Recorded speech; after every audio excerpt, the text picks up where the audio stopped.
नमस्कार, आप देख रहे हैं ग्रेट जम्मू वर्चुअल। मैं पंकज खजूरिया।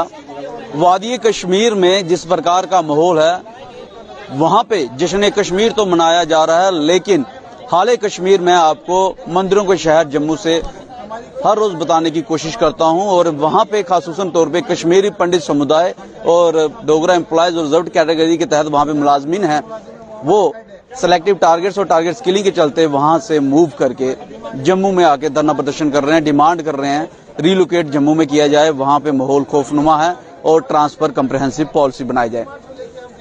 आज 175 दिन होने वाले हैं। समय रिलीफ कमिश्नर ऑफिस जम्मू में हूं और यहाँ पे कश्मीरी पंडित समुदाय हर रोज की तरह आज भी धरना प्रदर्शन कर रहे हैं। और आज इनके समर्थन में Jammu Kashmir national United front के स्पोक्स पर्सन राकेश हंडू जी, जिन्होंने 1990 का भी दौर देखा जब वहां से मूव हुए, और हाल ही में 16 के करीब परिवार फिर माइग्रेशन करके जो है जम्मू आए हैं और उन्होंने माइग्रेशन के लिए अप्लाई किया है। आज उनके समर्थन में उतरे हैं। जानने की कोशिश करेंगे क्या कुछ कहते हैं और क्यों 170 दिन लग गए उनको यहां तक पहुंचने के लिए। हंडू साहब, क्या कहेंगे? 170 दिन से ज्यादा होने वाला है और कोई सुनवाई नहीं इनकी। मुझे सबसे बड़ी हैरानगी इस बात की है कि 170 दिन से इनके पास यहाँ कोई सुध लेने नहीं आया। दूसरी बात, जहां आपने 90 की बात की, आज मुझे सिर्फ इतना ही डिफरेंस दिख रहा है 32 साल में कि तब हम धरना प्रदर्शन ऐसे ही करते थे गीता भवन में, जब मास माइग्रेशन हो रही थी 90 में, तब भी करते थे। और आज वक्त बदल गया और वही प्रदर्शन आज हो रहे, खाली वेन्यू बदल गया।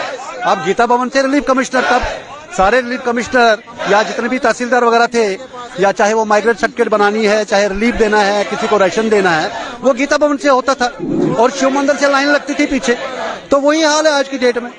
हैरान की इस बात की है, जो ये पीएम पैकेज एम्प्लॉयज है यहाँ, इनकी जो रिक्रूटमेंट हुई थी 2010 में, आपने पिछले 1 साल से पहले सुना कोई टारगेट किलिंग हुई है किसी नॉन कश्मीरी लेबर को या किसी जम्मू के डोगरे को वहां पे मारा गया?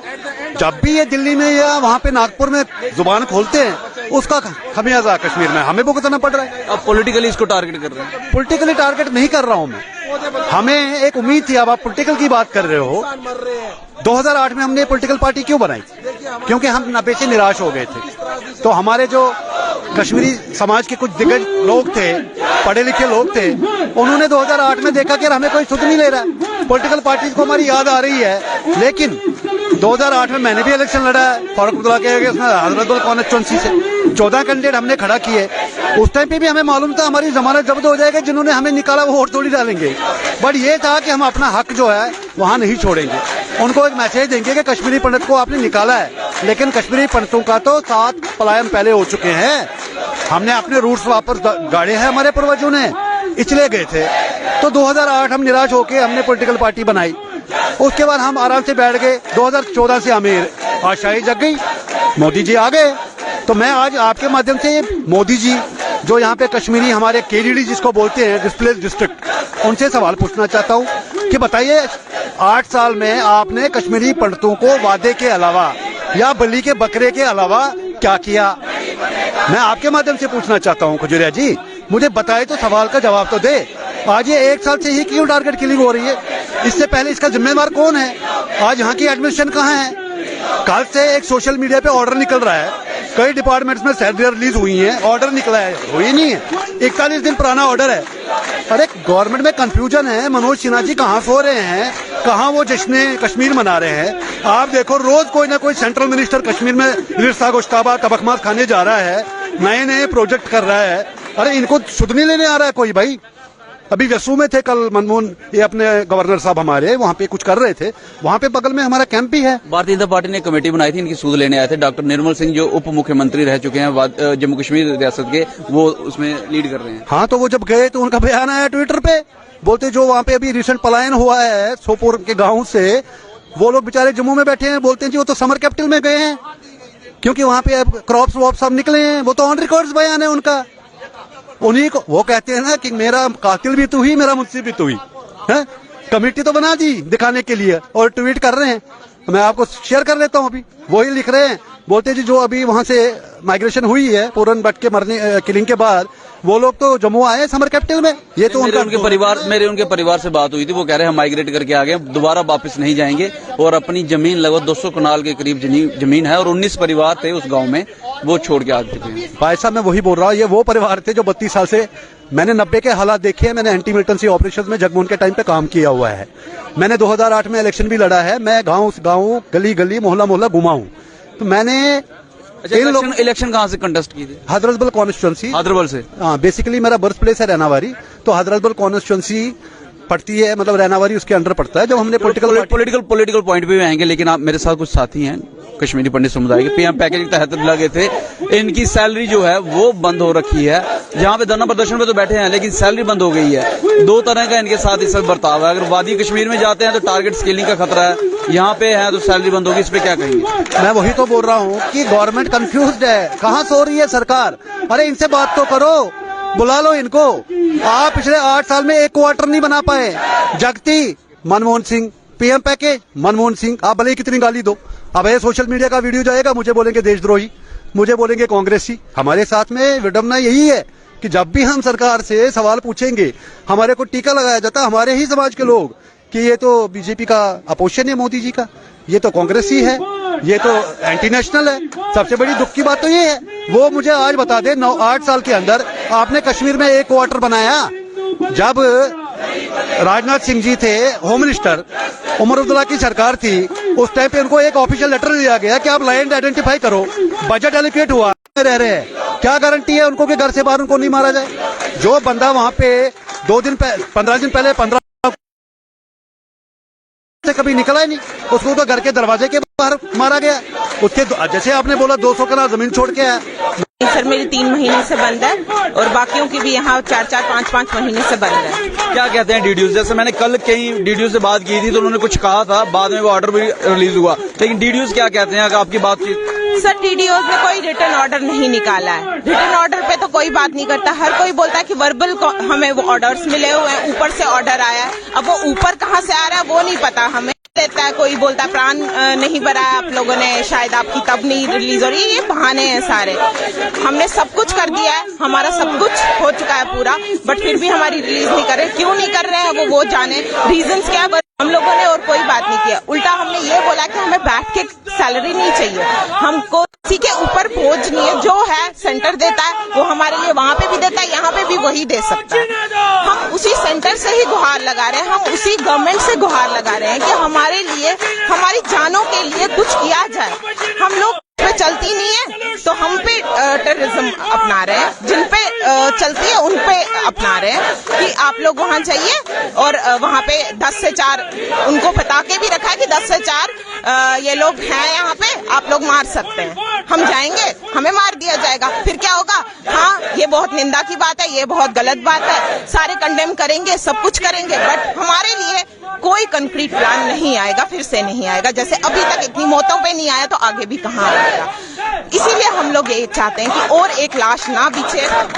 अपनी जानें बचाने के लिए यहाँ बैठे हैं, लेकिन सवाल ये है, वादी कश्मीर से आके जहाँ जान तो बचा लेंगे, लेकिन सवाल अभी ब्रेड एंड बटर पे आ रखा है, तनख्वाह नहीं मिल रही। डबल एज स्वाड से गुजर रहे हैं वादी कश्मीर में मारने। एक ऑर्डर कॉपी में ये लिखवाइए कि सब एम्प्लॉयज की सैलरी रिलीज कर दीजिए, और हम यही रिक्वेस्ट करते हैं डिवकॉम साहब से, आप अपने ऑफिस से 2 लाइनें लिख दीजिए। एजुकेशन विभाग की तो रिलीज हो रखी है तनख्वाह, मेरे कल ही बात हुई है। सबकी नहीं हो रखी है, सबकी नहीं हुई है? नहीं, कुछ सबकी नहीं हुई है। मैं अनंतनाग से हूँ, और भी बहुत सारे डिस्ट्रिक्टों में बहुत सारे एजुकेशन डिपार्टमेंट्स की नहीं हुई है।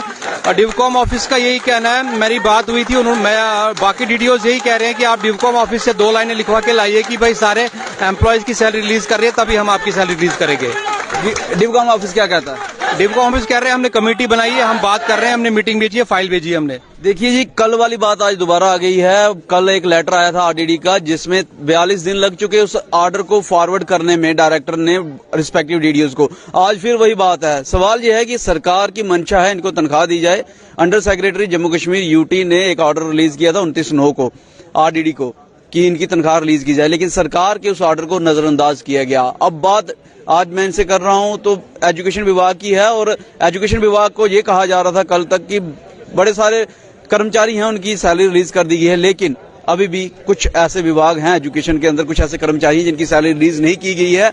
सवाल कल भी था, सवाल आज भी है, ये जानबूझ के कश्मीर एडमिनिस्ट्रेशन कर रहा है या सरकार नहीं चाहती? हालांकि सरकार का ऑर्डर हमने देखा, तो अगर जानबूझ के कश्मीर के एडमिनिस्ट्रेशन और बाबूगिरी वहां पे इस तरीके से चल रही है, ब्यूरोक्रेसी हावी है, तो क्या वो सरकार को नहीं मानती है या नहीं समझती है?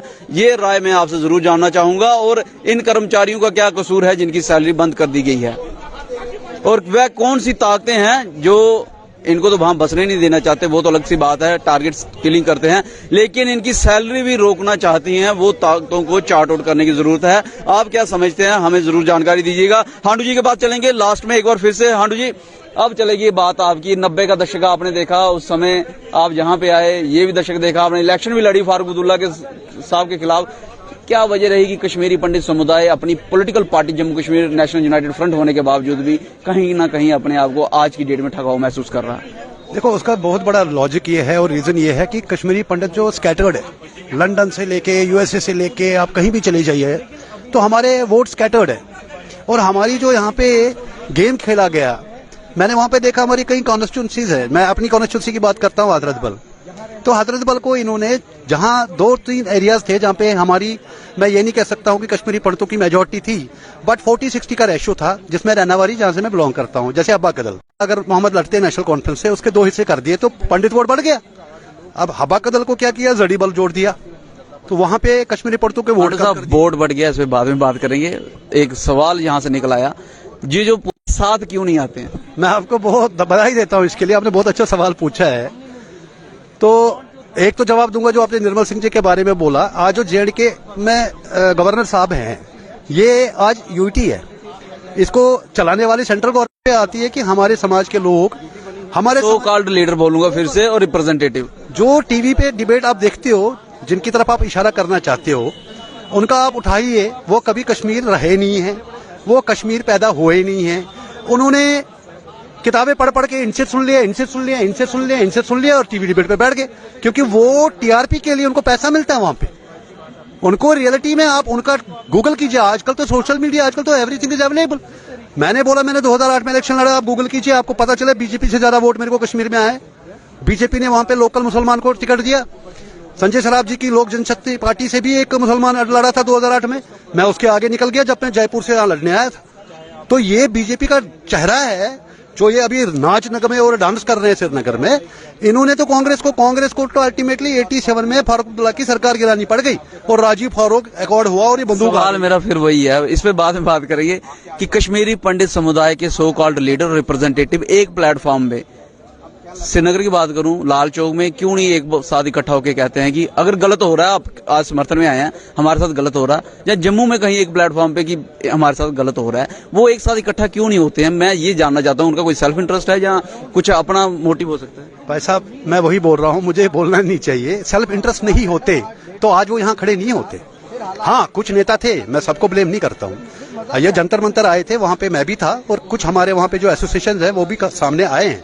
कुछ लोग यहाँ पे आते हैं शादी ब्याह अटेंड करने, तो यहाँ पे मंच को यूज करते हैं, जैसे वहाँ पे नहीं हुआ था शाहीन बाग में। आप बड़े अच्छे तरीके से इस बात को कटाक्ष के तौर पे कह रहे हैं, शादी ब्याह अटेंड करने आते हैं, यहाँ आते हैं, तो कहीं ना कहीं कमी लगती है आपको? कमी तो है, आज कैसे दूर होगी? कमी नहीं होती तो आज ये दुर्दशा होती है हमारी 32 साल के बाद। आप बताइए मुझे। हमारे प्रधानमंत्री जी उन्हीं पार्टियों को बुलाते हैं, रेड कारपेट वेलकम होता है। आप सरकार पे जा रहे हैं दोबारा। मैं लोकल लीडर की बात कर रहा हूँ, कश्मीरी पंडित की। सरकार की बाद में बात है, लोकल लीडर नहीं इकट्ठे हो रहे, लोकल रिप्रेजेंटेटिव नहीं इकट्ठे हो रहे, सरकार की बात की बात है। वो तो मैं बता ही रहा हूँ आपको, वो तो दुर्भाग्य है ही है। आप अगर एक कम्युनिटी की बात कर रहे हो तो मैं इन जनरल आपसे उल्टा सवाल पूछता हूँ। जब कश्मीर फाइल्स आई थी, आपके कितने पिक्चर हॉल यहाँ पे बुक थे? आपको टिकट मिली थी? कितने लोगों ने स्पॉन्सर किया पकड़ पकड़ के बीजेपी वाले, चलो आओ कश्मीर फाइल्स देखो। आज कहां सो रहे हैं? 70 करोड़ हिंदुस्तानियों ने कश्मीर फाइल्स देखी। क्या आपके साथ ये त्रासदी हुई है? कहां मर गए वो 70 करोड़ लोग? यही गलतफहमी में जब हम कश्मीर से 90 में निकले थे, उस टाइम पे भी हमें बड़ा कॉन्फिडेंस था कि इस देश की जनता जगेगी हमारे सपोर्ट में। इजराइल में कुछ होता है तो पूरा हिंदुस्तान का जितना भी आप मुस्लिम समाज है सड़कों पे निकलता है। आज हमारे हिंदू कहाँ हैं? क्या कश्मीरी पंडितों ने कश्मीर का ठेका ले रखा है? 370 हटाई गई, क्यों नहीं बसते वहां? जब 370 में हटाया गया, वो अलग बात के पीछे से क्या बैकडोर से डोमोसाइल लाया गया, उसके ऊपर भी मेरी काफी डिबेट हुई है। इनको तो पॉलिसी पैरालिसिस हो गया है, इनको तो पता ही नहीं करना है क्या है। ये यहाँ जम्मू कश्मीर की पॉलिटिक्स को, जबकि यहाँ पे रिलीजियस बेस अलग है, जम्मू का अलग बेस है। यार आप मुझे एक चीज बताओ, आप लद्दाख को यूटी बना सकते हो। आज हम यही बोल रहे हैं कि कश्मीर के 2 फाड़ कर दो ना, अगर आपको जिंदगी भर सोल्यूशन करना है। अगर आप पार्लियामेंट में धारा 370 की धज्जियां उड़ा सकते हो, करो ना कल डिक्लेयर। जम्मू को स्टेट दे दो, जम्मू वालों को अपना हक मिले, कश्मीरी पंडितों को एक एरिया दे दो, वहां हम अपनी सुरक्षा खुद करेंगे। मुझे नहीं चाहिए बीएसएफ वाला, मुझे नहीं चाहिए सीआरपी वाला। मैंने 90 में भी AK-47 चलाई है, मैंने कार्बाइन चलाई है, HLR चलाई है, पिस्टल चलाई है जगमोहन के टाइम पे। मैं ट्रेंड हूँ, दे दीजिए मुझे अगर दम है। ये बुजदिल कायर एक निहत्ते के ऊपर गोली चलाते हैं। मैं आपके माध्यम से चैलेंज करता हूँ, दे दो AK-47, मैं जाऊंगा गाँव सामने आके कोई दिखाए। मैंने इनका टट्टी पेशाब तो 90 में निकाला था। ये तो बुजदिल कौम है, मैं बता रहा हूँ, हमसे ही तो निकले हैं। ये कौन है? कश्मीरी पंडितों के जो बुजदिल लोग थे वो कन्वर्ट हो गए, ये तो वही बुजदिल कौम है। ये क्या मारे की हमें यार। अनफॉर्चुनेटली वही बात आपने बोली, हमारे यहाँ यूनिटी नहीं है। इसकी वजह से हम आज इस दुर्दशा पे पहुंच चुके हैं। हर बंदा पैसे कमाने में लगा हुआ, खासकर हिंदू की बात कर रहा हूँ। सोल्यूशन क्या है? सोल्यूशन यही है कि मैं अपील कर सकता हूँ कि आइए, ये प्लेटफॉर्म आज की डेट में है, अगर कुछ हो सकता है तो अभी हो सकता है, और इसी सरकार में हो सकता है, ना इससे पहले ना इसके बाद कुछ हो। आइए, प्लेटफॉर्म है, और अगर कुछ हो सकता है तो आज की डेट में हो सकता है, ना इससे पहले हो सकता था, ना इसके बाद होगा। Jammu Kashmir national United front के स्पोक्स पर्सन हांडू साहब आज हमारे साथ है, जिन्होंने हजरतबल से इलेक्शन लड़ी है डॉक्टर फारूक अब्दुल्ला के खिलाफ, और साफ तौर पे कहा है कि जो कुछ हो रहा है बहुत गलत हो रहा है और इसको एक साथ मिलके ठीक किया जा सकता है। बहरहाल कब ठीक होगा, कैसे ठीक होगा, ये आने वाला वक्त रहेगा। आपकी क्या वैल्यूएबल राय हमें कमेंट सेक्शन में कमेंट करके जरूर बताइएगा। वीडियो को लाइक और शेयर करना ना भूलिएगा। अगली अपडेट के लिए जुड़े रहेंगे के साथ, कैमन काका के साथ मैं पंकज खजूरिया। जय हिंद।